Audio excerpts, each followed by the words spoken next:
నమస్తే. మొన్న కల్కి, ఈరోజు భారతీయుడు 2. అయితే ఈ రెండిట్లో కూడా అద్భుతమైన కొన్ని అంశాలున్నాయి. అయితే అవేంటి, ఏం జరుగుతుంది, పూర్తిగా ప్రపంచాన్నే తల్లకిందులు చేసేటువంటి ఒక విషయాలు ఇక్కడ మనకు కొన్ని కనపరిచాయి.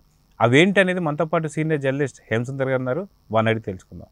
సార్ నమస్తే. నమస్తే అండి. సార్, ఏఐ టెక్నాలజీ అనే దాన్ని బేస్ చేసుకొని మొన్న కల్కి, నిన్న భారతీయుడు 2 ఈ రెండిట్లో కొన్ని అద్భుతాలు జరిగాయి. కానీ ఎవరు కూడా కనిపెట్టలేనటువంటి ఒక అద్భుతాలని చెప్పుకోవాలి.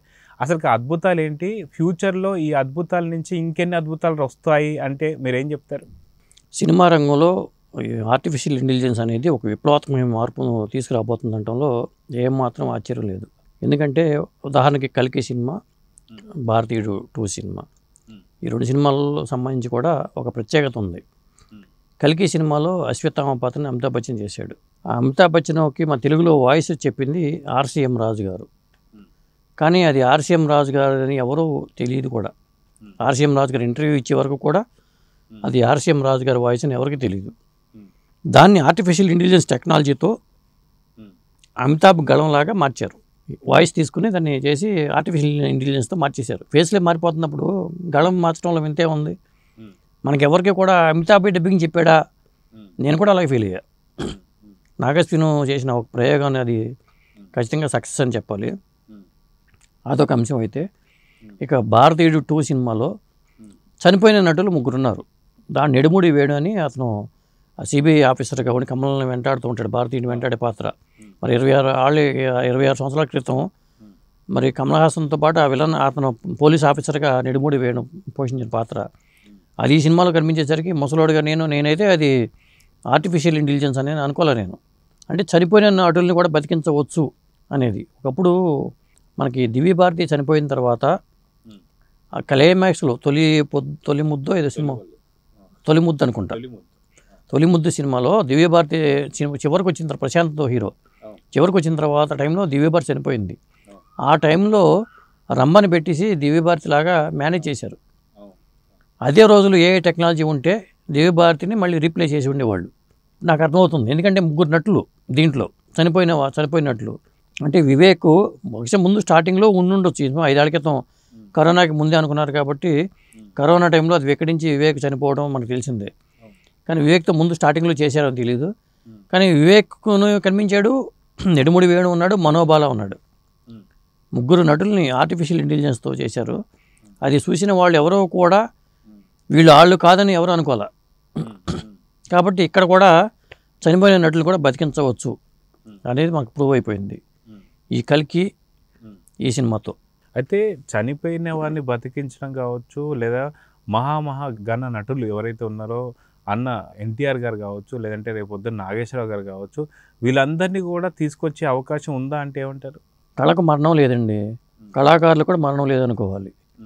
ఎందుకంటే ఇప్పుడున్న టెక్నాలజీ చూస్తుంటే చాలామంది, మొన్న ఒక సినిమా చూశాను, నువ్వు నాకు నచ్చేది సినిమా చూస్తే దాంట్లో చనిపోయిన వాళ్ళందరూ కనిపిస్తున్నారు.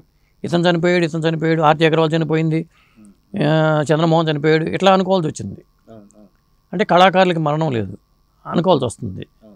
కానీ ఇప్పుడు కొత్త కళాకారులకు అదే కళాకారులు మళ్ళీ సృష్టించాలి. వాళ్ళు లేకపోయినా సరే సృష్టించవచ్చు అనేది సాధ్యమవుతుంది అనేది మనకి ఈ టెక్నాలజీ నిరూపించింది. ఎందుకంటే రూపమే కాదు, గళం కూడా తీసుకొచ్చేస్తున్నారు ఆర్టిఫిషియల్ టెక్నాలజీ ఇంటెలిజెన్స్తో. ఇప్పుడు మనకు ఘంటసాల గారు లేరు, ఘంటసాల గారి పాటలని రేపు పొద్దున్న తీసుకొచ్చినా ఆశ్చర్యపడక్కర్లా. అలాగే బాలు గారి వాయిస్ని కేడాకోల అనే సినిమాలో తరుణ్ భాస్కర్ వాడితే ఎస్పీ చరణ్ లీగల్ నోటీస్ పంపించాడు. ₹1 కోటి నష్టపరిహారం అడిగారు పర్మిషన్ లేకుండా వాడినందుకు గాను.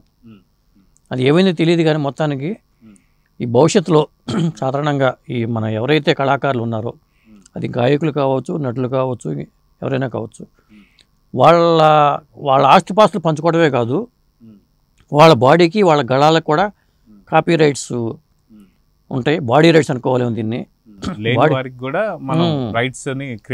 చేసుకోవచ్చు. వాళ్ళ వారసులు ఖచ్చితంగా మా వాట ఏంటని అడుగుతారు. ఇప్పుడు ఎస్పీ చరణ్ ఎట్లా అయితే అడిగాడో, రేపు ఘంటసాల వాయిస్ తెచ్చి చాలామంది మ్యూజిక్ డైరెక్టర్లు ఏఐ టెక్నాలజీతో అది చేశారనుకోండి, ఖచ్చితంగా వారసులు రైట్స్ అడుగుతారు, అనుమానం ఏం లేదు. ఇప్పుడు కల్కి సినిమాలో రేపు కల్కి పాత్రని ఎన్టీఆర్ గారిని ఉపయోగించేసి సీనియర్ ఎన్టీఆర్ని పెట్టేసి కల్కి సినిమా తీశారనుకో వైజయంతి వాళ్ళు, ఖచ్చితంగా వారసులకి ఏదో అడుగుతారు, అడిగే అవకాశం కూడా ఉంటుంది. అది మేము మా నాన్నగారు నటించలేదు కదా, మాకేం సంబంధం లేదు అనుకునే ఇది లేదు, ఇది కూడా ఉంది. అదండి. అయితే ఇక్కడ మనం చూసుకుంటే అటు గలం కావచ్చు, లేదంటే అక్కడ బాడీ కావచ్చు, రెండింటికి సంబంధించి కూడా వీళ్ళు ఏ టెక్నాలజీ యూజ్ చేసి కొంత క్లోనింగ్ చేసి, ఖచ్చితంగా ఆ క్లోనింగ్ వాయిస్ క్లోనింగ్ కావచ్చు, లేదంటే బాడీ క్లోనింగ్ కావచ్చు చేసి మరి వీళ్ళు ఆర్టిస్టులు తీసుకొస్తున్నారు. కాబట్టి చాలా వరకు మనం లేనటువంటి ఒక అతిరథ మహారథులందరినీ కూడా మనం చూడవచ్చు. మళ్ళీ మనం చూస్తే సావిత్రి గారిని తీసుకురావచ్చు, లేదంటే మనకు చూస్తే సూర్యకాంతం గారిని తీసుకురావచ్చు, ఎస్వి రంగారావు గారిని తీసుకోవచ్చు. ఇది మంచి వరకు మనం చూసుకుంటే ఓకే, కానీ దీనివల్ల చెడు కూడా జరిగినటువంటి ఒక సందర్భాలు కూడా ఉన్నాయి. సో ఎంతవరకు ఏఐ అనేది మంచి చెడు అంటే ఏం చెప్తారు? ఇప్పుడు వాళ్ళ వాయిస్ని వాళ్ళకి డిగ్రేడ్ చేశారనుకోండి, అప్పుడు వాళ్ళు రాంచుకుంటారు కూడా. మా నాన్నగారి బాడీని ఉపయోగించుకుని మీరు ఏదైనా సినిమా తీస్తే మాకు రెమ్యునరేషన్ ఎంత ఇవ్వాలి, ఈ పాత్ర ఈ పరిమితులకు లోబడే ఉండాలి అనుకుంటారు. మళ్ళీ వాళ్ళ పరువు తీసేలాగా ఉండకూడదు, కొన్ని పరిమితులకు లోబడే ఉండాలంటారు. ఖచ్చితంగా ఉంటారు, ఆ షరతులు పెట్టుకుంటారు ఖచ్చితంగా. ఇప్పుడు ఇంకొకటి ఏంటంటే ఈ టెక్నాలజీ వల్ల ఇప్పుడు 80 ఏళ్ల హీరోలు 90 ఏళ్ల హీరోలు వయసులో బతికున్నా కానీ వాళ్ళని అద్భుతంగా చూపిస్తూ సినిమాలు తీసుకునే అవకాశం వాళ్ళతోనే ఉంది, వాళ్ళ బాడీతోనే ఉంది. అంటే ఎందుకంటే మనం చూసుకుంటే లాస్ట్ టైం మనకి టైగర్ నాగేశ్వరరావు సినిమాలో రవితేజ కూడా మనం ఏదైతే మనకి ఫ్లాష్ బ్యాక్ చెప్పినప్పుడు తన మొహంలో మనం చూసాం, కానీ ఏ టెక్నాలజీ అక్కడ అంతగా పర్ఫెక్ట్ మ్యాచ్ అయినట్టే. అంటే తొలి రోజుల్లో కాబట్టి అలా వచ్చింది. దాంట్లో కూడా పరిపూర్ణత వచ్చేస్తుంది నాకు తెలిసి. టెక్నాలజీ మారిపోతున్నప్పుడు ఆటోమేటిక్గా మామూలుగా ఉండి మనుషుల రూపాయలు ఏమైనా మార్చలేకపోవచ్చేమో, కానీ అది కూడా వచ్చినా ఆశ్చర్యపడక్కర్లేదు. ఇప్పుడు సినిమా వచ్చింది ఎవడు సినిమా, దాంట్లో మరి ఫేస్ మార్చేసి సినిమా చేసినట్టుగానే నాకు ఈ ఫేస్ నచ్చలేదు, నేను వెళ్ళిపోయి ఆ ప్లాస్టిక్ సర్జరీ దీని మీద నాకు బాడీని నాకు కావాల్సిన రూపం కావాలి, నాకు అమ్మాయిలు పడతలేదు అనుకుని రూపాలు మార్చుకునే టెక్నాలజీ కూడా వచ్చేయచ్చు, అన్నట్లు అనుమానమే లేదు. దీంట్లో వచ్చింది దాంట్లో రాదని ఏం చెప్పలేం కదా. కాబట్టి ప్రస్తుతం ఏంటంటే జనం ఎంటర్టైన్ అవ్వడానికి మాత్రం వినోద రంగంలో మాత్రం ఏ టెక్నాలజీ అనేది ఒక అద్భుతాలు సృష్టిస్తుందండి. అది గడవ రూపంలో కావచ్చు, బాడీ రూపంలో కావచ్చు. ఇప్పుడు మన తల్లిదండ్రులు సంపాదించినప్పుడు సూపర్ స్టార్స్ కూడా వాళ్ళ ఆస్తులు పంచుకున్నారు, కానీ వారసులు ఇక ముందు వీళ్ళ బాడీ రూపంలో వీళ్ళ బాడీని మీద రైట్స్ రాసి కూడా కోట్లు సంపాదించుకోవచ్చు.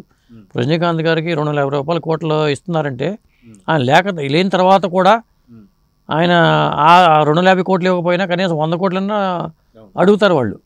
వాళ్ళ నాన్నగారికి ఉన్న ఇమేజ్ దృష్ట్యా ఖచ్చితంగా అడిగే అవకాశం ఉంటుంది. అది పరిస్థితి. మనిషి లేకపోయినా కానీ డబ్బులు సంపాదించుకోవచ్చు అనేది ఇది ఏఐ టెక్నాలజీ నిరూపిస్తుంది. మన ఎస్పి చరణ్ గారు అడిగినట్టుగానే ఏది ఉపయోగించినా కానీ కంపల్సరీగా అడుగుతారు. సో చూద్దాం సార్, ఖచ్చితంగా ఏఐ టెక్నాలజీ ఏదైతే ఉందో సినీ ప్రపంచానికి ఒక పెద్ద వరంలా కనిపిస్తుంది. అయితే అతిరథ మహారథులందరినీ కూడా ఒక సిల్వర్ స్క్రీన్ పైన మళ్ళీ చూసుకోవాలనేటువంటి అందరి ఆశ కూడా తీరుతుందేమో చూద్దాం. మరి నమస్తే.